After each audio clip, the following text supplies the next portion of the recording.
देखिए आईपीसी में आपका एसिड अटैक चल रहा था।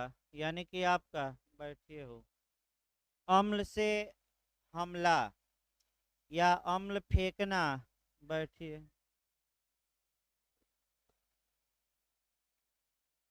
देखिए आपका जो सेक्शन बताया जा रहा था 326 ए बताया जा रहा था। और 326 ए और 326 बी पहला क्वेश्चन जानना है कि ये 2013 में जोड़ी गई थी, ये आ सकता है। दूसरा क्वेश्चन ये आ सकता है कि ये किस समिति की सिफारिश पर दोनों धाराएं जोड़ी गई। तो जस्टिस जेएस वर्मा समिति की सिफारिश पर।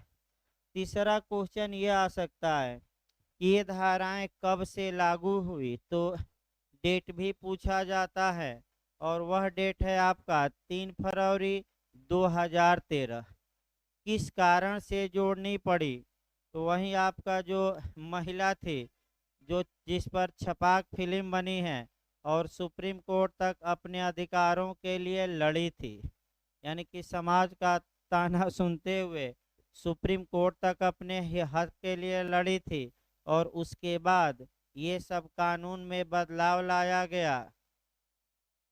और कानून में बदलाव लाकर एसिड अटैक के मामलों में एक तो ये हुआ कि दंड की मात्रा बढ़ा दी गई। यानी कि आपका जो दंड की मात्रा थी, पहले केवल एसिड अटैक जो फेंकता था घोर उपहत्य मानी जाती थी और 7 साल का ही अधिकतम दंड दिया जाता था।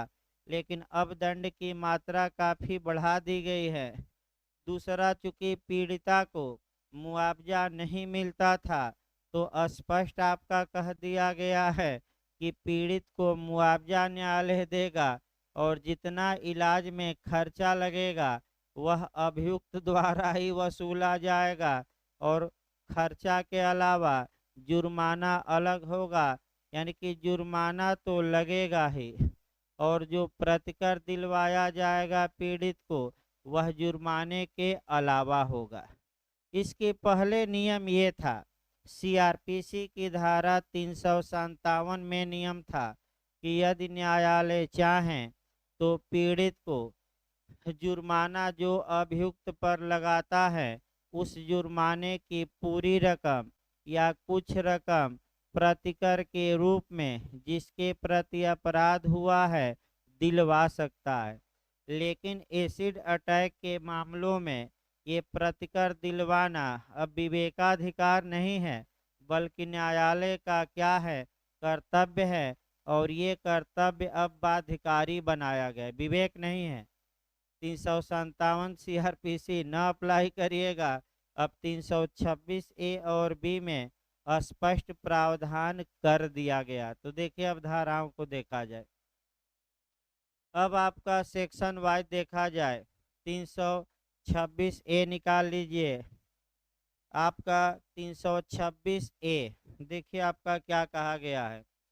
अम्ल आदि का प्रयोग करके स्वेच्छा घोर उपहतिकारित करना। यानी कि एसिड इत्यादि का प्रयोग करके स्वेच्छा या वालेंटली घोर उपहत कारित करना। यानी कि घोर उपहत कारित की गई है। यानी कि 320 वाला अपराध किया गया है, वो भी स्वेच्छा किया गया है। तो स्वेच्छा शब्द मैं कल ही बताया था, ये कहाँ से गवर्न होगा, तो आईपीसी की धारा 39 से।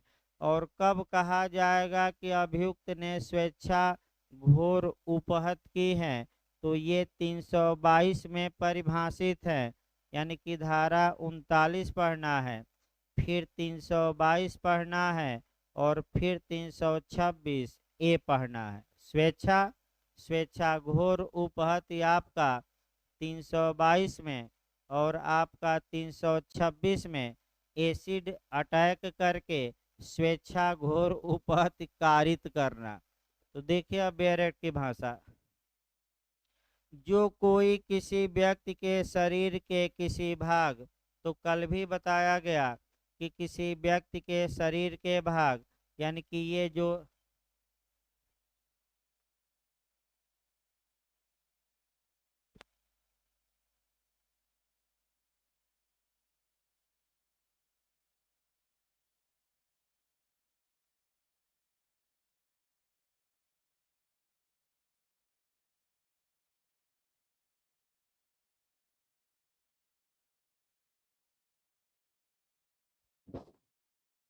देखिए आवाज़ भर आ रही है क्या? एक बार चेक करिए तो। एक सेकंड भाई रुक जाइए।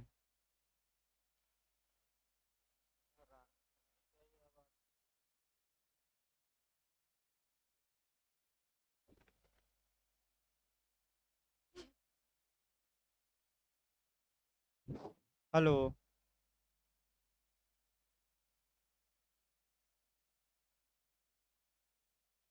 हेलो। हेलो। आवाज़ जा रही है ना? हाँ, वहाँ का नेटवर्क। बताइए, मोबाइल से भी थोड़ा दिक्कत होती है।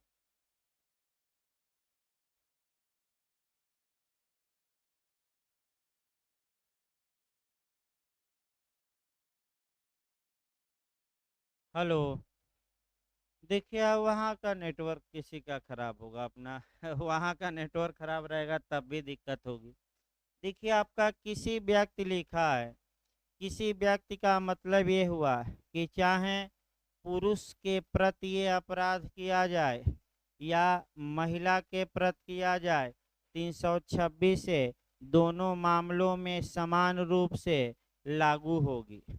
यानी कि चाहे महिला पर एसिड अटैक किया जाए या पुरुष पर किया जाए, दोनों मामलों में 326 से अप्लाई होगी। फिर एक बार देखिए, जो कोई किसी व्यक्ति के शरीर के किसी भाग या किन्हीं भागों को, यानी कि इसका मतलब 320 से फिर आपका कोरिलेट करिए। 320 से इस बात में कोरिलेट करना है कि 320 में घोर उपहत या ग्रीवियस हर्ट तभी माना जाता था जब अम्ल द्वारा आपका सिर विद्रूप किया जाता था या चेहरा विद्रूप किया जाता था, वो भी अस्थायी रूप से नहीं, अस्थायी रूप से। लेकिन अब नियम व्यापक हो गया है। आपका शरीर के किसी भी अंग पर अगर एसिड अटैक होता है तो 326 ए के प्रावधान अप्लाई होंगे, इसमें कोई शक नहीं है। चाहे हाथ पर चाहे पैर पर फेंक दिया जाए तब भी ये धारा क्या होगी? लागू।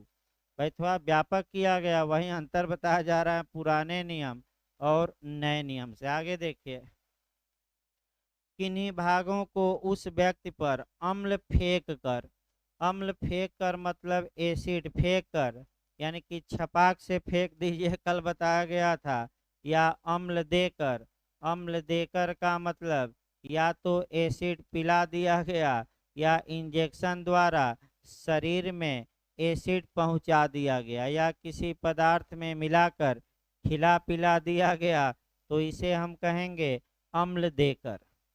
या किन्हीं अन्य साधनों का ऐसा कारित करने के आशय या ज्ञान से यह संभाव्य है कि वह ऐसी क्षति या उपहति कारित करे, प्रयोग करके अस्थायी या आंशिक नुकसान कारित करता है। इसका मतलब ये हुआ कि अन्य साधनों का प्रयोग करके का मतलब ये हुआ कि जैसे कि किसी पदार्थ में मिलाकर खिला दिया, या आपका कह सकते हैं कि भरमा कर पिला दिया कि नहीं नहीं ये 2 बूंद है और क्या पिला दिया? एसिड। तो आप अन्य साधनों का भी प्रयोग एसिड अटैक के मामले में कर सकते हैं, इसमें कोई शक नहीं है। अब अगला देखिए, और आशय या ज्ञान के साथ, यानी कि उसका इरादा है कि हम एसिड अटैक करें, या नॉलेज है कि ये अम्ल पिलाने से इस बात की संभावना है कि इस व्यक्ति को नुकसान होगा या ग्रीवियस हर्ट होगा। आपका उपहत माने आप क्षत या उपहत कारित करे, प्रयोग करके अस्थाई या आंशिक नुकसान कारित करता है। फिर 320 से कोरिलेट करिए। पहले ये था कि सिर या चेहरे का अस्थाई क्या हो? विद्रूपीकरण हो। और वर्तमान में क्या है कि भले हमेशा के लिए शरीर विद्रूप न हो, अगर कुछ समय के लिए भी एसिड अटैक करने, यानी कि एसिड से हमला करने, यानी कि एसिड फेंकने या एसिड देने से अगर शरीर कुछ समय के लिए भी विद्रूप होता है, आंशिक माने कुछ समय के लिए भी, तब भी 326 से अप्लाई होगी। तो बताइए वर्तमान समय में अस्थाई विद्रुपीकरण आवश्यक है कि कुछ समय के लिए कि दोनों दोनों। और पहले क्या था 320 में अस्थाई। आंशिक नुकसान कारित करता है या अंग विकार करता है। अंग विकार का मतलब कि आपका अंग जल उल कर खराब हो गया, या जलाता है, या विकलांग बनाता है, या विद्रूपित करता है, या निःशक्त बनाता है, या घोर उपहत कारित करता है। तो वह दोनों में से किसी भांत के कारावास से जिसकी अवधि 10 वर्ष से कम की नहीं होगी और जो अधिकतम आजीवन कारावास तक की हो सकेगी, दंडित किया जाएगा और जुर्माने से भी दंडित किया जाएगा। अब देखिए फिर एक बार, दंड की मात्रा भी काफ़ी आपका बढ़ी है। पहले जो दंड की मात्रा थी 325 को कवर करिए, अधिकतम 7 वर्ष का कारावास और जुर्माना। लेकिन अब दंड की मात्रा काफ़ी बढ़ी है। कम से कम ऐसे व्यक्ति को 10 वर्ष का कारावास दिया जाएगा। यानी कि न्यायालय का कोई विवेक नहीं है। न्यायालय किसी भी हाल में अगर ऐसे अभियुक्त को सजा देता है तो 10 वर्ष से कम के कारावास की सजा नहीं दे सकता। अर्थात न्यायालय बाध्य है कि वह कम से कम कितने ऐसे अभियुक्त को दंड दे, कम से कम 10 साल। और अधिकतम कितना दे सकता है, लाइफ इम्प्रिजमेंट। तो याद रखिए एसिड अटैक के मामले में दंड कितना है, तो कम से कम 10 वर्ष और अधिकतम कितना, आजीवन कारावास। अगला शब्द देखिए, परंतु ऐसा और जुर्माना। परंतु ऐसा जुर्माना पीड़ित के उपचार के चिकित्सकीय खर्चों को पूरा करने के लिए न्यायोचित और युक्त होगा। यानी कि जितना जुर्माना लगाया जाएगा अभियुक्त पर, फाइन, यह कानून ये कहता है कि पीड़ित व्यक्ति के उपचार के लिए वह पर्याप्त होना चाहिए। यानी कि एसिड अटैक के मामले में अभियुक्त पर उतना कम से कम जुर्माना लगाना आवश्यक है जितना कि आपका पीड़ित पीड़ित व्यक्ति के इलाज के लिए क्या हो, पर्याप्त। अगला देखिए, हाँ देखिए अभी, परंतु यह और कि इस धारा के अधीन अधिरोपित कोई जुर्माना पीड़ित को संदत्त किया जाएगा। अब फिर एक बार यहाँ सतर्क रहना है, और सतर्क ये रहना है कि सामान्यतः जो जुर्माना होता है वह दंड का रूप होता है, और जुर्माना अभियुक्त अपराधी से वसूला जाता है और अपराधी से वसूल कर राजकोष में या सरकारी खजाने में जमा किया जाता है। तो जुर्माना कौन लेती है, तो सरकार लेती है, पीड़ित नहीं। लेकिन एसिड अटैक के मामले में कानून पूरी तरह बदल गया है। जो भी अपराधी पर जुर्माना लगेगा वह सरकारी खजाने में नहीं जाएगा। किसको दिलवाया जाएगा, पीड़ित व्यक्ति को दिलवाया जाएगा। पूरा जुर्माना की आधा के कुछ अंश, पूरा भाई आधा नहीं। इसको थोड़ा सीआरपीसी की धारा फिर 357 से जोड़िए। 357 ये बताती थी कि जब किसी अपराधी पर न्यायालय जुर्माना लगाता था तो न्यायालय को ये विवेक था कि जुर्माने की पूरी रकम या जुर्माने की कुछ रकम पीड़ित को, यानी कि जिसके प्रति अपराध किया गया है, उसको प्रतिकर के रूप में दिलवा सकता है। लेकिन यहाँ जो 326 ए की लास्ट लाइन है कि जो भी अपराधी पर जुर्माना लगेगा अब वो राज्य सरकार के खाते में नहीं जाएगा, बल्कि का किसको दिलवाया जाएगा पूरा जुर्माना, विक्टिम को, आहत को, पीड़ित को, यानी कि जिसके प्रति एसिड अटैक का अपराध हुआ है। अब आगे आपका ये पूछ रहे हैं कि सरकार, तो देखिए फिर एक बार देखिए, जो व्यक्ति एसिड अटैक से पीड़ित हैं, सर सुप्रीम कोर्ट ने ये कहा कि सरकार का ये कर्तव्य है कि वह ऐसे पीड़ितों को मुआवजा दे, और सरकार भी अपना मुआवजा देती है। यानी कि सुप्रीम कोर्ट का ये निर्णय है कि सरकार एसिड अटैक से पीड़ितों को क्या दे, मुआवजा। ये वही छपाक फिल्म में जो आया है, जो स्त्री थी उसी मामले में आया।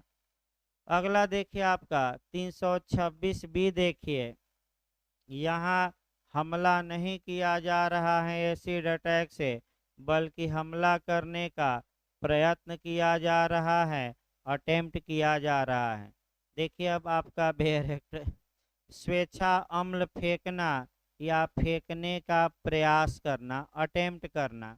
तो जो कोई किसी व्यक्ति को अस्थायी या आंशिक नुकसान कारित करने या अंग विकार करने या जलाने या विकलांग या कहिए दिव्यांग बनाने या विद्रूप करने या निःशक्त बनाने माने अशक्त बनाने या घोर उपहत करने के इरादे से उस व्यक्ति पर अम्ल फेंकता है या फेंकने का प्रयास करता है या किसी व्यक्ति को अम्ल देता है या अम्ल देने का प्रयास करता है, तो वह दंड का भागी होगा, लेकिन दंड की मात्रा थोड़ा कम होगी।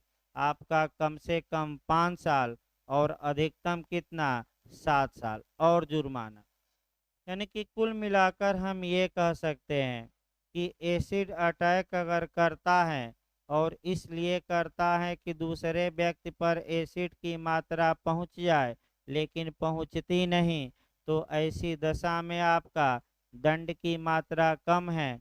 यानी कि कुल मिलाकर ये कह सकते हैं कि अगर एसिड अटैक कर दिया, दूसरे व्यक्ति को नुकसान एसिड से हो गया या निशक्त हो गया दूसरा व्यक्ति, उसका शरीर का कोई अंग जल गया, घोर उपहति हो गई या अस्थाई या आंशिक रूप से वह अशक्त मने विद्रूप हो गया शरीर, तो ऐसी दशा में 326 ए अप्लाई होगी और दंड की मात्रा ज़्यादा है, आपका कम से कम 10 साल और अधिकतम आजीवन कारावास। लेकिन अगर विद्रूप नहीं होता, लेकिन ये सब प्रयास किया है, और तो ऐसी दशा में थोड़ा दंड की मात्रा कम होगी, तो कम से कम कितना, 5 साल और अधिकतम कितना हो सकती है, 7। यानी कि 5 से 7 साल के बीच में आपका दंड दिया जाएगा और जुर्माना भी लगाया जाएगा साथ में। अगला देखिए सब। इसके बाद एक्सप्लेनेशन नंबर आपका 1 बताता है कि 326 ए में अम्ल का मतलब क्या हुआ, ये छोड़ दीजिए। और स्पष्टीकरण 2 बताता है कि आपका अस्थायी या आंशिक नुकसान या अंग विकार का अपरिवर्तनीय होना आवश्यक नहीं होगा। इसका मतलब ये हुआ कि अगर आपका अंग विकार या नुकसान पहुंचाए हैं, तो भले ही ऐसा व्यक्ति दवा करके ठीक हो जाए, फिर भी आपका एसिड अटैक में मामला आएगा। इसको थोड़ा आप जोड़ सकते हैं, 299 में जोड़ सकते हैं आईपीसी में। और अगर आपने आशय या ज्ञान के साथ किसी व्यक्ति की मृत्यु कारित की है और भले वह व्यक्ति उचित उपचार अगर कराता तो क्या होता, बच जाता, और नहीं कराया मर गया, फिर भी 299 में आपराधिक मानव वध माना जाएगा। सेम उसी प्रकार यहाँ भी है, भले वह बाद में दवा कराया, उसका जो शरीर या चेहरा विद्रूप हुआ था ठीक हो गया प्लास्टिक सर्जरी से, फिर भी मामला 326 ए में आएगा और अभियुक्त एसिड अटैक के लिए दंड का क्या होगा, भागी। भले दवा से उसका शरीर जो विद्रूप हुआ था वो क्या हो गया हो, सही हो गया हो।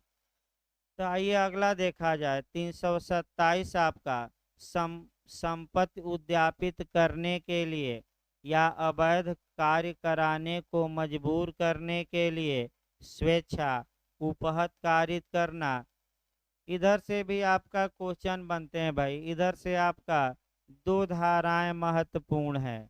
330 से क्वेश्चन बनता है और 331 से, यानी कि 326 के बाद अगर आप चाहें 326 बी के बाद तो आप पूरी धाराएं न पढ़कर केवल दो धाराएं भी पढ़ेंगे तब भी काम निकल जाता है। लेकिन दो धाराओं से आपका यूपीजे में भी बना है, फिर आपका झारखंड में भी ये क्वेश्चन बना था, और सतर्क रहना है 330 और 331 प्री में कई बार बना है। तो सभी धाराएं हल्का हल्का बताई जाए, जो आ सकती हैं ज़्यादा महत्वपूर्ण है उसको ज़्यादा समय दिया जाए। देखिए, आपका संपत्ति उद्यापित करने के लिए या अवैध कार्य यानी कि इलीगल एक्ट कराने को मजबूर या विवश करने के लिए स्वेच्छा उपहत कारित करना, यानी कि स्वेच्छा उपहत मतलब कि सामान्य चोट पहुंचाना कि गंभीर सामान्य। तो हट कहाँ परिभाषित है? 319 में, जो कोई आशय से या ज्ञान से ऐसा कार्य करता है कि दूसरे व्यक्ति को शारीरिक पीड़ा पहुँचे या कोई रोग हो जाए या अंग शैथिल्य हो जाए, तो हम कहते हैं कि उस व्यक्ति ने कौन सा अपराध किया है? हर्ट का। और यही शारीरिक पीड़ा, यही रोग, यही अंग शैथिल्य 320 के 8 क्लाज में से किसी में एक में सेट हो जाए तो वह हर्ट किस में कन्वर्ट हो जाएगा? Grievous hurt. याद रखिएगा, बताया गया था आपका, कल ही बताया गया। अब इस पर जब भी उदाहरण आप देखिएगा, आप एविडेंस की धारा 27 को थोड़ा कवर करिए, यानी कि जब भी इस धारा को पढ़िए 327 को तो आप कोरिलेट कर सकते हैं। वहाँ सुबह भी थोड़ा बहुत बताया गया था, एविडेंस की धारा 27 अच्छा कोरिलेशन होगा। 27 में क्या है कि कोई अपराध का अभियुक्त है, वह पुलिस के समक्ष कथन करता है और उसके कथन पर किसी तथ्य का पता चलता है, यानी कि रिकवरी होती है या कोई वस्तु बरामद होती है, तो ऐसी दशा में उतना कथन जितने से वस्तु बरामद होती है उतना कथन भी सुसंगत और बरामदगी भी क्या होगी? सुसंगत। आइए देखा जाए, आपका एक उदाहरण सुबह भी मैं बताया था। ये पुलिस कस्टडी में है, पुलिस से ये कहता है कि बी को मैंने ही मारा और उसकी लाश को मैं कुएं में फेंक दिया हूँ। आइए दरोगा जी, मैं दिखा दूँ ये कुआं कहाँ है जहाँ मैं लाश फेंका हूँ। तो पहला नियम ये है कि अगर ए कहता है कि दरोगा जी के सामने, यानी कि पुलिस अफसर से कहता है कि बी को मैंने ही मारा, ये शुद्ध रूप से ए द्वारा अपना अपराध स्वीकार करना है, यानी कि कन्फेशन में आएगा, संस्वीकृति में आएगा। और एविडेंस की धारा 25 ये बताती है कि पुलिस अफसर से की गई संस्वीकृति विसंगत होगी, सुसंगत नहीं, यानी कि अभियुक्त के विरुद्ध साक्ष्य में प्रयोग नहीं की जाएगी, क्योंकि किससे की गई है? पुलिस अफसर से। लेकिन सेक्शन 27 ये कहता है कि अगर अभियुक्त पुलिस अभिरक्षा में था, पुलिस से पुलिस से कथन किया और उस कथन के आधार पर किसी तथ्य का पता लगता है, तो उतना कथन भी सुसंगत और तथ्य का पता लगा भी सुसंगत। जैसे कि अभियुक्त ने कहा था कि मैं लाश को कुएं में फेंका हूँ, यदि आप आएं तो मैं वह कुआं दिखा दूं और आप लाश बरामद कर लीजिए। तो ये जो कहा कि लाश को कुएं में फेंका हूँ और आइए आप बरामद कर लीजिए, उस आधार पर अगर रिकवरी हो गई, बरामदगी हो गई, तो ये अभियुक्त का ये कथन भी सुसंगत और बरामदगी भी क्या होगी, सुसंगत। अब अगर पुलिस अभियुक्त को टार्चर करे, मारे मारे पीटे, या अभियुक्त को 4-5 चांटा मार दे, सुई चुभो दे, उल्टा लटका कर लगे मारने कि बताओ लाश को कहाँ छुपाए हो, तो पुलिस वाले भी दंड के भागी होंगे, क्योंकि धारा 327 कहती है कि ऐसा करना मना है। संपत्ति रिकवर करने के लिए आप किसी को स्वेच्छा उपहत कारित करिए कि न करिए, न करिए, तो पुलिस के खिलाफ भी धारा का सहारा लिया जा सकता है।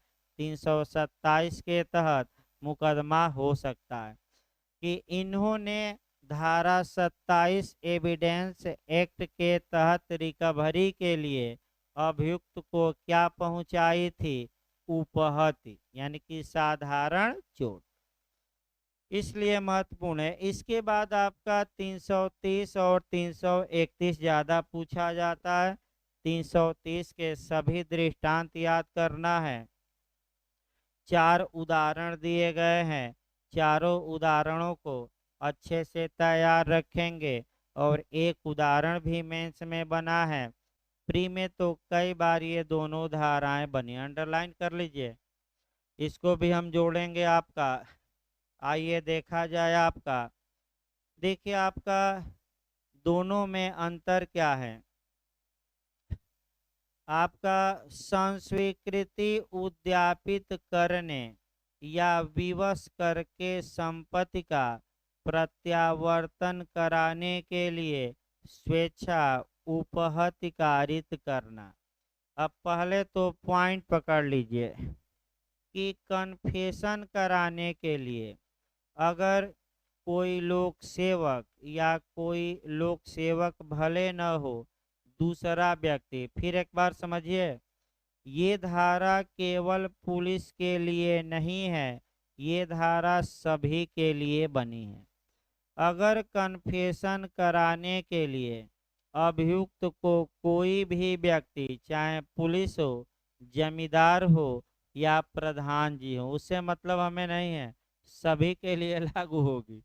अगर संस्वीकृति कराने के लिए किसी व्यक्ति ने अभियुक्त को उपहति कारित की है, या संपत्ति को रिकवर करने के लिए संपत्ति अभियुक्त कहाँ छुपाया है, इस बात को पता लगाने के लिए अभियुक्त को कैसी चोट पहुंचाई गई है, आपका साधारण चोट की गंभीर, साधारण यानी कि हर्ट किया गया है, यानी कि आईपीसी की धारा 319 वाला कार्य किया गया है, किसके प्रति, अभियुक्त के प्रति। तो ऐसा कार्य करने वाले व्यक्ति धारा 330 के तहत दंड के भागी होंगे। और यही कार्य अगर 320 वाला कर दिया गया, यानी कि अभियुक्त का हाथ पैर नाक दांत तोड़ दिया गया कि तुम स्वीकार कर लो कि तुम्ही ने अपराध किया था, और क्या कर दिया गया, 320 में 8 जो खंड दिए गए हैं उनमें किसी कार्य को कर दिया गया अभियुक्त के प्रति, तो ऐसे व्यक्ति दंड के भागी होंगे आपका 331 में। तो उपहत्य करना 330 और ग्रीवियस हर्ट करना किस में है, 331। अब पहले दो उदाहरण देखिए आपका। एक पुलिस वाला है और अभियुक्त को आपका मारता पीटता है, साधारण चोट पहुंचाता है, और ये कहता है अभियुक्त से कि तुम अपने द्वारा किए गए अपराध को स्वीकार कर लो, यानी कि कन्फेस कर लो, यानी कि संस्वीकृति कर लो। तो ऐसी दशा में ऐसा पुलिस वाला आपका धारा 330 के तहत दंड का भागी होगा।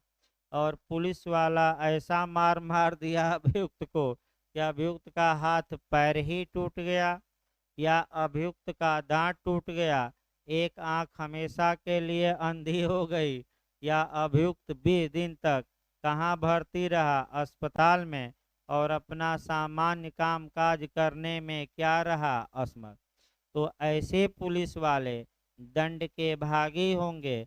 लेकिन 330 धारा नहीं, क्योंकि ग्रीवियस हर्ट है तो तुरंत धारा एक आगे बढ़ जाएगा, कौन सी? 331। तो हमने पहले ही बताया कि केवल पुलिस पर अप्लाई न करिएगा ये धारा, ये सभी लोगों पर अप्लाई है, चाहे जमींदार हो, जमींदार पुलिस नहीं है, चाहे मजिस्ट्रेट हो, चाहे ग्राम प्रधान हो, और चाहे पुलिस हो, केवल पुलिस पर अप्लाई न करिएगा। अब देखिए बेरेट की भाषा सही रहेगी, जब भूमिका बंध गई तो आप बेरेट की भाषा देखिए। 330 निकाल लीजिए भाई। संस्वीकृति उद्यापित करने या विवश करके संपत्ति का प्रत्यावर्तन, प्रत्यावर्तन माने वापसी, रिकवरी कहा जाता है, कि कहाँ छुपाए हो बताओ, और नहीं तो हम क्या करेंगे, दो चार चाटा दे दिया और पूछा कि बताओ कहाँ छुपाए हो, तो ऐसे भी पुलिस वाले हमेशा प्रेम से कहाँ पूछते हैं, बता दिया जाए कहानी भाई, तब धारा फिर शुरू किया जाए। देखिए पुलिस पर तमाम कहानियां हैं भाई, कई आपका जो कई छात्र छात्राएं ऐसे भी हैं जो पुलिस के ही आपका माने छात्र माने पुलिस के ही लड़के लड़कियां हैं, तो किसी की भावना को ठेस पहुंचाने के लिए ये उदाहरण नहीं बताए जाते। ये उदाहरण ये आम जनता में प्रसिद्ध हैं, और वो तब बताया जाता है, अब ये नहीं कि किसी के पिताजी या चाचा पुलिस हो तो कोई नाराज हो जाए, तमाम लोग पढ़ते हैं। लेकिन आपका कहावत ये थी कि एक व्यक्ति ने अपराध किया तो पुलिस ने क्या किया कि एक बंदर को पकड़ कर लाई, और बंदर को थाने में उल्टा लटकाया गया, और दो पुलिस वाले अपना डंडा लिए और लगे बंदर को मारने। बंदर से बस ये कहते थे कि तुम अपने द्वारा किए गए अपराध को केवल कन्फेस कर लो, केवल स्वीकार कर लो। इसका मतलब ये हुआ कि अपराध कोई और किया, धुनाई किसी और की गई, और उससे अपराध को क्या करवा लिया गया, स्वीकार।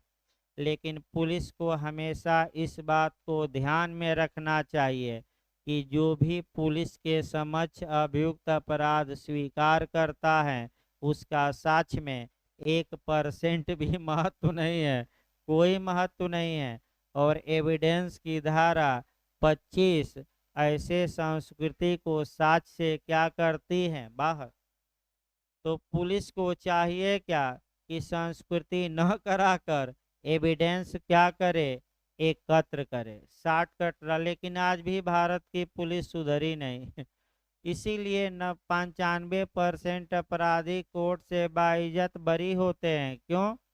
अभी आपका प्रयागराज में ही एक ही परिवार के कुछ दिनों पहले 5 लोगों की हत्या हुई, पुलिस पर दबाव पड़ा तो पुलिस ने कुछ लोगों को गिरफ्तार किया, पैर में 3 को गोली भी मार दी, और कहा कि भाग रहा था तो पकड़ते समय गोली चलाई, क्या किया।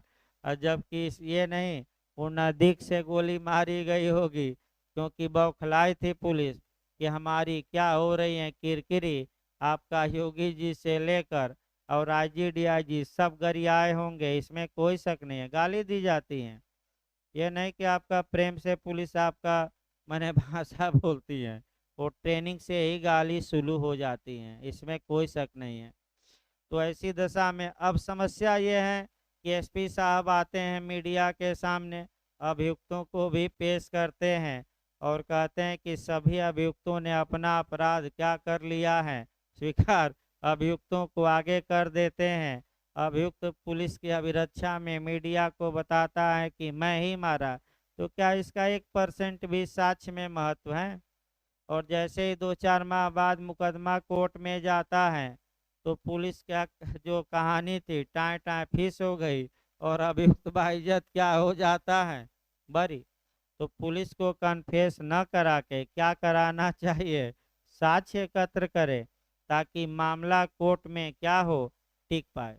अब यहीं पुलिस समझ लेगी तो ऐसी दशा में कह सकते हैं कि ज़्यादा अभियुक्तों को सज़ा मिलेगी। उसमें भी आपका तमाम तिकड़मबाजी, एफआईआर के बाद भी नाम हटवाइए, पैसा दीजिए तो आपका फाइनल रिपोर्ट, और नहीं देंगे तो चार्जशीट, तमाम कार्य हैं, वो तो अलग बात है। फिर एक बार बैक होइए, बताया गया उदाहरण के तौर पे, जो कोई इस प्रयोजन से, इस प्रयोजन माने इस उद्देश्य से स्वेच्छा उपहत कारित करेगा या उपहत व्यक्ति से या उससे हितबद्ध किसी व्यक्ति से कोई संस्वीकृति या कोई जानकारी जिससे किसी अपराध अथवा अवचार का पता चल सके उद्यापित की जाए, अथवा उपहत व्यक्ति या उससे हितबद्ध व्यक्ति को मजबूर किया जाए कि वह कोई संपत्ति या मूल्यवान प्रतिभूति प्रत्यावर्तित कर दे, रिकवर करा दे, यानी कि कहाँ चेक वोक छुपाए हो, क्या करो दो चांटा मारा और कहा कि बताओ कहाँ चेक छुपाए हो, तो या करवाए, या किसी दावे या मांग की पुष्टि या ऐसी जानकारी दे जिससे किसी संपत्ति या मूल्यवान प्रतिभूति का प्रत्यावर्तन कराया जा सके, तो ऐसा व्यक्ति दंड का भागी होगा। और दंड अधिकतम कितना हो सकता है, 7 साल का कारावास और जुर्माना। यानी कि उपहत में, फिर एक बार समझिए, उपहत में सामान्य दंड आपका 1 वर्ष था और घातक हथियार से करते थे 3 साल। लेकिन अगर आपका कन्फेशन कराने के लिए दो चांटा मार दी पुलिस, तो दंड की मात्रा बढ़ रही है और कितना हो रही है, 7 साल। कई वकील साहब पुलिस पर यह मुकदमा करते हैं और अंत में पुलिस वाले जाकर वकील साहब से समझौता ही करते हैं, क्योंकि अंतिम विकल्प वही है कि वकील साहब को किसी तरह छल भल कर करके क्या किया जाए, मनाया जाए। क्योंकि अगर न्यायालय द्वारा 1 दिन की भी सजा दे दी जाती है तो नौकरी से क्या किया जाएगा, टर्मिनेट, यानी कि आपका बर्खास्त किया जाएगा। अब आपका उदाहरण देखिए, और उदाहरण से ये पकड़ना है कि केवल पुलिस ही नहीं, अन्य व्यक्ति भी इसमें आएंगे। को एक पुलिस अफसर यह को यह संस्वीकृति करने को कि उसने अपराध किया है उत्प्रेरित करने के लिए यातना देता है। यातना देता मैंने दो चांटा क्या किया, मार दिया। तो बताइए, पुलिस वाला जो यातना दिया है अभियुक्त को कि तुम अपना अपराध क्या करो, स्वीकार, तो पुलिस वाला इस धारा के तहत दंड का भागी होगा कि नहीं, होगा। और अधिकतम सजा कितनी मिल सकती है, 7 साल। थोड़ा एविडेंस भी जोड़ते रहिए। अगर पुलिस के समक्ष अभियुक्त ने यातना के बावजूद अपना अपराध स्वीकार कर लिया यातना देने से, तो क्या ये कन्फेशन साक्ष्य में सुसंगत होगा कि विसंगत होगा, विसंगत होगा। एविडेंस की धारा जोड़ लीजिएगा, 24 की, 25 की, 26, 24 की, 25 की, 26, 25 पुलिस अफसर से की गई संस्कृति की धारा में इरेलीवेंट होगी, 25। दूसरा देखिए, को एक पुलिस अफसर यह बतलाने को कि अमुक चुराई हुई संपत्ति कहाँ रखी है उत्प्रेरित करने के लिए ख को यातना देता है। यानी कि ये एक पुलिस अफसर है, अभियुक्त को साधारण चोट पहुंचाता है कि अभियुक्त बताए कि चुराई हुई संपत्ति या स्टोलन प्रॉपर्टी कहाँ छुपाया है, ताकि उस संपत्ति को हम क्या कर लें, प्रत्यावर्तित कर लें, रिकवर कर लें, बरामद कर लें। तो क्या बरामद के लिए मारपीट करेंगे अभियुक्त से कि प्रेम से बरामदगी करेंगे, तो लेकिन 99% मामले में इसका उल्लंघन ही होता है। प्रेम से कौन बता सकता है, आपका जल्दी अभियुक्त प्रेम से बता रहा है, पहले जब तक दो चार चांटा थाने में क्या होगा पाएगा नहीं, तब तक कहाँ जल्दी बताते हैं। लेकिन जो पुलिस वाला दो चार चांटा मारा है उसके खिलाफ किस धारा के तहत मुकदमा हो सकता है? 330। और वह पुलिस वाला अधिकतम कितनी सजा पा सकता है? 7 साल। अगला दृष्टांत देखिए। को एक राजस्व ऑफिसर राजस्व की बकाया जो यह द्वारा शोध है देने को यह को विवश करने के लिए यातना देता है। इसका मतलब ये हुआ कि ए एक राजस्व ऑफिसर है, बी एक आपका किसान है, बी का भू राजस्व बकाया है, बी दे नहीं पा रहा है, तो क्या बी को मारे पीटेंगे कि दो भू राजस्व? मारना पीटना तो है नहीं, जेल भेजिए, उसकी संपत्ति छीन लीजिए। आपका अंग्रेजों के जमाने में भूमि छीनी ही जाती थी। जब राजस्व लोग नहीं देते थे तो आपका क्या की जाती थी? भूमियाँ छीन ली जाती थी कि मारे पीटेंगे? मारना पीटना नहीं। अगर मारते पीटते हैं राजस्व अफसर तो वो भी 330 में दंड के क्या होंगे? भागी। वो पुलिस अधिकारी नहीं है फिर भी दंड। तीसरा ये बिल्कुल प्राइवेट व्यक्ति पर आ जाइए। को एक जमींदार भाटक यानी कि किराया होता है ना, है तो लिख लीजिएगा रेंट, भाटक देने को विवश करने के लिए अपनी एक रैयत को यातना देता है। रैयत मतलब ये हुआ कि जो उसके अंडर में है यानी कि किसान। रैयत ना आए तो किसान लिख लीजिए। रैयत का मतलब यहाँ किसान हुआ। जमींदार जमींदारी प्रथा चलती थी और आपका किसानों से आपका वसूली करते थे। तमाम आपका फिल्में भी बनी है, लगान जाकर देख सकते हैं। और लगान न देने पर किसानों की ज़मीनें क्या की जाती थी? छीन ली जाती थी। अब आज का युग दूसरा है, उस समय युग दूसरा था और आपका सरकार बलशाली थी। आज भी सरकार बलशाली है और बुलडोजर से किसी का भी मकान क्या कर सकती है? गिरा सकती है।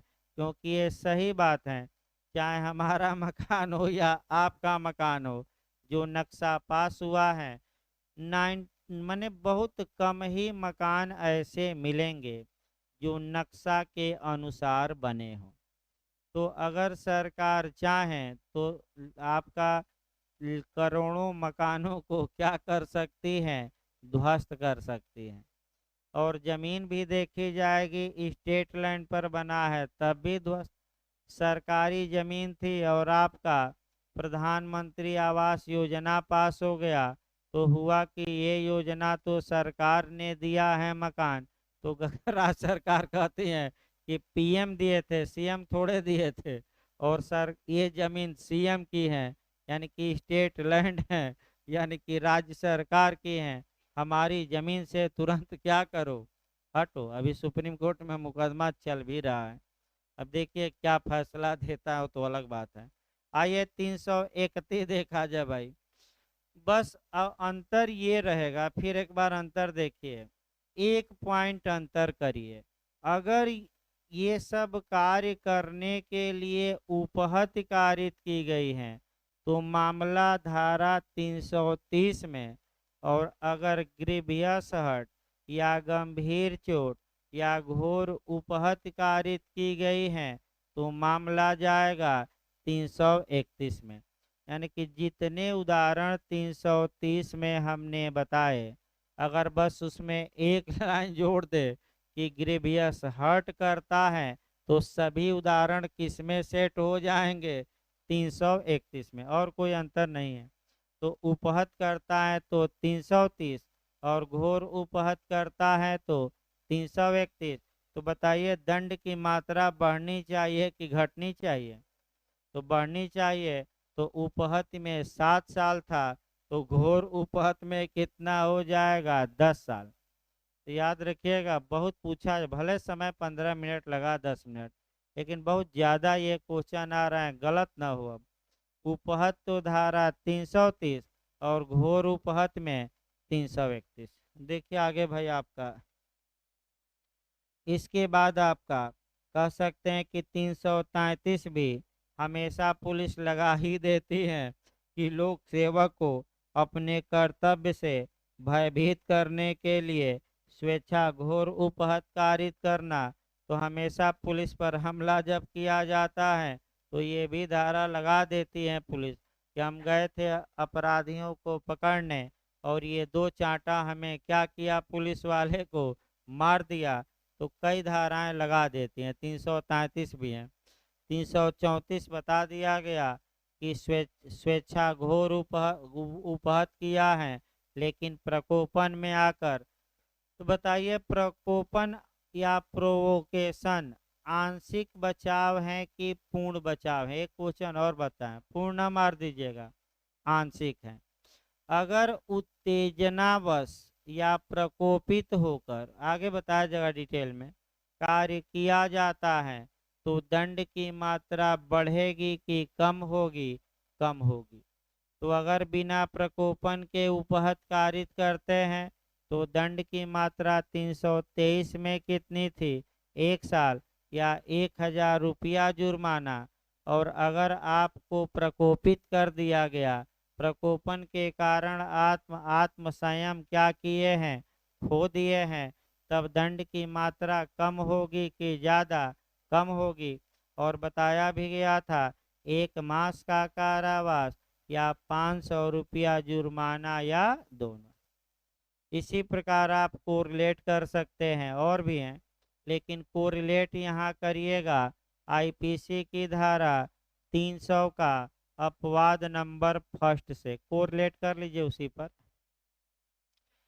आईपीसी की धारा 300 में मर्डर परिभाषित है, लेकिन अगर अभियुक्त ये साबित कर दे कि हम प्रोवोकेशन में आ गए थे, प्रकोपन में आ गए थे, प्रकोपन के कारण उत्तेजित हो गए, उत्तेजित होने के कारण अपना कह सकते हैं कि आत्म संयम यानी कि धैर्य क्या कर बैठे? खो बैठे। और खोकर हमने क्या किया? इनको मार दिया। जैसे कि आपका अग्निवीर हैं, आप अग्निवीर जो है अग्निपथ की भर्ती के लिए ट्रेनों को क्या किए? आग लगा दिए उत्तेजित होकर। और उसी में कुछ बयान आ गया वाग में, किसका काम किया? घी का। तो आपका बिहार में कई कोचिंग वालों पर शिकंजा कसना शुरू हो गया। अब इनकम टैक्स और ईडी हर एक कोचिंग पर छापा डालेगा। उसके बाद आपका दुष्प्रेरण में सब जाएंगे, यानी कि 107 और 108 जो बढ़ाया गया कि कोचिंग वाले वीडियो बना बनाकर यूट्यूब फेसबुक पर जो डाले हैं वह इलेक्ट्रॉनिक रिकॉर्ड में आ गया है। आपके डिलीट होने से डिलीट नहीं होगा। जो जब तक फेसबुक नहीं चाहेगा तो फेसबुक के पास तो वो सेव ही हैं, व्हाट्सएप के पास सेव हैं, वो रिकवर हो सकता है। मैं फिर बता दूं, आप ये सोच रहे होंगे कि हमने कोई पोस्ट डाली, वह पोस्ट हमने व्हाट्सएप पर डिलीट कर दी, लेकिन सरकार चाहे तो वह पोस्ट रिकवर हो जाती है, क्योंकि व्हाट्सएप के पास जो कंपनी है जो बनाई है ये, उसके पास सारा बायोडाटा क्या रहता है? मौजूद। अब आप सोच रहे हैं फेसबुक पर हमने वीडियो डाला डिलीट कर दिया, तो सरकार चाहे तो वहाँ से वीडियो क्या कर सकते हैं? अमेरिका से मंगा सकते हैं, कैलिफोर्निया से ईमेल भेजा जाता है। इसीलिए तो भाई सुप्रीम कोर्ट और हाई कोर्ट ने कहा, फेसबुक को आदेश दिया कि आप अपना एक रिप्रेजेंटेटिव भारत में रखिए, बार बार समन हम थोड़े भेजेंगे आपका अमेरिका। तो आपका फेसबुक ने अपना एक प्रतिनिधि मुकदमों के लिए कहाँ रखा है? अब भारत में। भाई आपका मांगा जा सकता है। इसका मतलब आपका ये आपका देखा जाए प्रकोपन बताया गया कि अगर प्रकोपन में व्यक्ति आकर कोई अपराध करता है तो आपका 300 में मामला न जाकर 302 में वह दंडित नहीं होगा, बल्कि 304 में होगा। यानी कि अब हत्या के लिए नहीं बल्कि थोड़ा बहुत कम में आएगा, हत्या की कोर्ट में न आने वाला आपराधिक मानव। तो बताइए, प्रकोपन आंशिक बचाव है कि पूर्ण बचाव है? तो एब्सोल्यूट न मारिएगा, आंशिक। इसी प्रकार बिहार का क्वेश्चन, योगदायी उपेक्षा कंट्रीब्यूटरी नेग्लिजेंस पूर्ण बचाव है कि आंशिक बचाव है, तो आंशिक बचाव है, पूर्ण बचाव नहीं है। देखिए अगला धारा देखिए 335 प्रकोपन पर स्वेच्छा घोर उपहत कारित करना, तो 4 साल का दंड है। इसके बाद आपका और धाराएं छोड़ दीजिए। अब आइए 339 से। हाँ ये 339 की पहले भूमिका बांधिए, तब तो भाई देखा जाए। पहले अब आपका भूमिका पहले बांधी जाए अगला चैप्टर के, तब तो पढ़ा जाए। देखिए आपका अब आपका रांगफुल रिस्ट्रिक्शन एंड रांगफुल कन्फाइनमेंट, यानी कि सदोष अवरोध और सदोष परिरोध। सदोष मतलब कि गलत तरीके से, अवरोधित करना मतलब बाधित करना, और परिरोधित करना मतलब पूर्ण रूप से बाधित करना। अब आइए इसको हमें संविधान से उठाना पड़ेगा। भारत के संविधान के अनुच्छेद 19 में भारत के प्रत्येक नागरिक को इस बात की स्वतंत्रता दी गई है कि वह भारत में कहीं भी संचरण कर सकता है, घूम सकता है। भाई आज़ादी है घूमने की, लेकिन यह आज़ादी एब्सोल्यूट नहीं है। जनजातीय क्षेत्रों में जाने से आपको सरकार क्या कर सकती है, रोक सकती है। लोक व्यवस्था बनाए रखने के लिए भी सरकार आपको क्या कर सकती है, रोक सकती है। उदाहरण एक देखिए, राजनीतिक उदाहरण ही देखा जाए। योगी जी मुख्यमंत्री नहीं थे, अखिलेश जी थे, और योगी जी चाहें कि हम प्रयागराज आ जाएं, तो अखिलेश जी ने लोक व्यवस्था डिस्टर्ब हो जाएगी, पब्लिक जो आर्डर है वह डिस्टर्ब हो जाएगा। इस आधार पर उन्हें प्रयागराज आने से रोक दिया था और मिर्ज़ापुर से उन्हें वापस लौटना पड़ा था, और खूब आपका बयानबाजी किए। लेकिन समय पलटता है, यानी कि कभी आपका कह सकते हैं कि कहा जाता है कि ट्रक पर नाव चलती है, और कभी नहीं, कभी आपका गाड़ी नाव पर, और कभी नाव किस पर, गाड़ी पर। तो समय बदला, आपका बुलडोजर बाबा हमारे मुख्यमंत्री बने, अब आपका बदला लेने का मौका आ गया। तो बदला लेने का मौका आया तो बदला लिए। अखिलेश जी आने लगे प्रयागराज, तो विमान पर चढ़ गए थे, तो एक आईपीएस जाकर उन मैंने उन्हें विमान से लखनऊ में उतार लिया। यानी कि ये तो मिर्ज़ापुर तक बाबा आ गए थे, लेकिन अखिलेश जी को लखनऊ विमान पर बैठ गए थे, सीढ़ी चढ़कर अंदर गए, तब तक एक आईपीएस अधिकारी जाकर कहा कि आदेश आ गया है, आपको प्रयागराज जाने से क्या किया जा रहा है, आप जाएंगे भाषणबाजी करेंगे तो लोक व्यवस्था क्या हो जाएगी। तो बहुत बड़ा हथियार है, कहीं विचरण करने से क्या किया जा सकता है, रोका जा सकता है।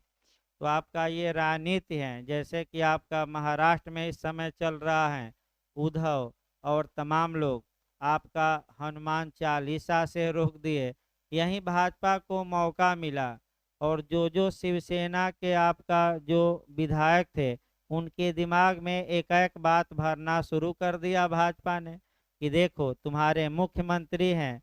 अब ठाकरे के जो माने था उनका एम, उससे क्या हो रहे हैं, भागे जा रहे हैं। हनुमान चालीसा पर रोक, और जो करता है राजद्रोह लगा दिए, तुम लोग नरक में डूब मरो, अब पार्टी को क्या कर दो, छोड़ दो। तो 40-44 सांसद क्या हुए हैं, बाइकाट कहाँ भाग गए, और कहाँ भागे, भाजपा शासित राज्य में। यानी कि इसका मतलब ये हुआ कि भाजपा का पूरा संरक्षण उनको क्या है। अरे भागना होता तो पश्चिम बंगाल में भागते, तब तो पता लगता। तो भाग गए गुजरात, और उसके बाद असम, दोनों जगह किसकी सरकार। अब पुलिस जा भी नहीं सकती बॉम्बे की, जाएगी तो वहाँ इसकी पुलिस से टकराव हो जाएगा, वो आने ही नहीं देंगे, क्योंकि वहाँ की पुलिस उस राज्य की और यहाँ की पुलिस। इसीलिए सरकार लग रहा है कि टिकेगी नहीं, बल्कि क्या होगी, चली जाएगी, क्योंकि अल्पमत में तो आ ही गई है। अगला देखिए आपका, वो तो नियम बताया गया। आपका संविधान हम चल रहे थे। संविधान में भारत के प्रत्येक नागरिक को ये आज़ादी है कि वह कहीं भी संचरण कर सके भारत में इत्यादि। अब इस ये जो नागरिकों का फंडामेंटल राइट है, इस अधिकार पर अगर किसी बिना वैध आधार के या बिना किसी विधि के रोक लगाई जाती है, तो ये रोक दो प्रकार की हो सकती है। या तो संचरण की स्वतंत्रता पर आंशिक रोक हो सकती है या पूर्ण रोक। अगर कहीं भी कंपटीशन में आपका क्वेश्चन आए और ये दिखाया जाए कि आने जाने की आज़ादी पर आंशिक रोक लगाई गई है, तो वह सदोष अवरोध मार कर आइएगा। और आपको ये कहीं भी दिखे कि आने जाने की आज़ादी पर पूर्ण रोक लगाई गई है, तो क्या मारेंगे? रांगफुल कन्फाइनमेंट, यानी कि सदोष परिरोध। तो किसमें स्वतंत्रता पर आंशिक प्रतिबंध लगता है? अवरोध में। और किसमें स्वतंत्रता पर पूर्ण प्रतिबंध लगता है? परिरोध में। याद रखिएगा। अब आइए एक उदाहरण पहले देखा जाए। मान लीजिए एक कमरा है, उसके दो दरवाजे निकलने के हैं और बिना किसी उचित कारण के एक दरवाज़ा बंद कर दिया गया और कहा गया कि आप दूसरे दरवाजे से निकलिए, जबकि व्यक्ति को अधिकार है कि वह दोनों दरवाजों में से किसी से भी बाहर निकल सकता है। तो बताइए, पूर्ण रूप से स्वतंत्रता बाधित की गई कि आंशिक? आंशिक। तो किस में आएगा ये? सदोष अवरोध। और दोनों दरवाजे बंद कर दिए गए, तो भाई पूर्ण प्रतिबंध तो क्या हो गया? सदोष परिरोध। अब आपका दूसरा उदाहरण, एक व्यक्ति को घर में बंद कर देता है और लठैतों को गेट पर खड़ा कर देता है। एक ही गेट है निकलने का, तो कौन सा अपराध हुआ? अवरोध की परिरोध? परिरोध। भाई कौन सा अपराध हुआ? इसमें जो सेक्शन बनता है वह आपका बनता है, अगर रिट भी पढ़नी है इसी में है हैबियस कॉर्पस, वो भी पूछा जाता है। अगर किसी व्यक्ति को छोड़ने के लिए बंदी प्रत्यक्षीकरण की रिट हाई कोर्ट या सुप्रीम कोर्ट ने जारी कर दिया और फिर भी आप उस व्यक्ति को बंदी बनाए हुए हैं, ये जानते हुए कि रिट अब क्या हो चुकी है? जारी, तो इसके लिए भी स्पेशल प्रावधान किया गया है। फिर आपका, अगर पुलिस ने किसी व्यक्ति को 24 घंटे से अधिक अपनी कस्टडी में रखा है, तो ये सदोष परिरोध का अपराध होगा, इसमें कोई शक नहीं है। एक मैंने कल इसको बताया जाएगा, उदाहरण देख लीजिए, भूमिका खत्म हो ताकि कल ये भी चैप्टर निपट जाए। एक उदाहरण जो आपका बनता है, केपीएस गिल का उदाहरण बताया जाएगा। और वह उदाहरण ये है कि अगर कोई पुरुष इस प्रकार महिला से सट कर खड़ा है कि महिला को पीछे हटना पड़ रहा है, तो ये सदोष अवरोध नहीं माना जाएगा। ये याद रखिए, आगे बताया जाएगा ये केस। इसके बाद एक केस जो बनता है समस्यात्मक बनता है, कुत्ता उत्ता और आपका लठैर तो याद ही रखना है। इसके बाद आपका एक समस्या बनती है कि लखनऊ से प्रयागराज रेलवे स्टेशन के लिए एक टैक्सी बुक कराता है। टैक्सी वाला प्रयागराज पर नहीं रोकता, आगे लेकर जाता है और व्यक्ति कहता है रोको रोको। तो कौन सा अपराध हुआ? ये सदोष परिरोध हुआ, क्योंकि चारों तरफ से दरवाजा क्या है? बंद। अब कई लोग कहते हैं कि भाई दरवाजा और शीशा तोड़कर कूद के भाग जाए, तो कूद के भागना थोड़े है, भाग भी गया तब भी सदोष परिरोध हुआ, क्योंकि चारों तरफ से शीशा क्या है?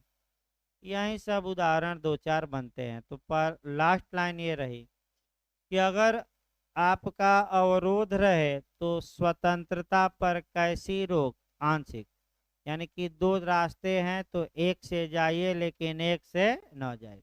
और अगर परिरोध है तो स्वतंत्रता पर कैसी रोक? संचरण की स्वतंत्रता पर पूर्ण, यानी कि कहीं दोनों रास्ते क्या हो गए या दरवाजे बंद। तो सीढ़ी वाला भी उदाहरण बनता है, कुत्ता वाला, लठैत वाला, तो कल से बताया जाएगा ये सब। रेस्ट ले लीजिए तो भाई आपका CRPC चलाई जाए।